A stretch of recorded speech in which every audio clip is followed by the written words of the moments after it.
पुरातून समोर येते पंचगंगा नदीनं धोक्याची पातळी ओलांडली आहे। कोल्हापूर जिल्ह्यातील पूरस्थिती ही बिकट झाली आहे।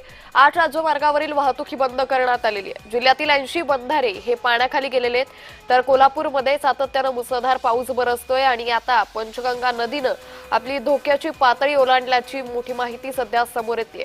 त्यामुळे कोल्हापूर जिल्ह्यातील पूरस्थिती ही बिकट झालेली आहे। प्रशासनाकडून नागरिकांना सतर्क राहण्याचं आवाहन देखील करण्यात आलेलं आहे।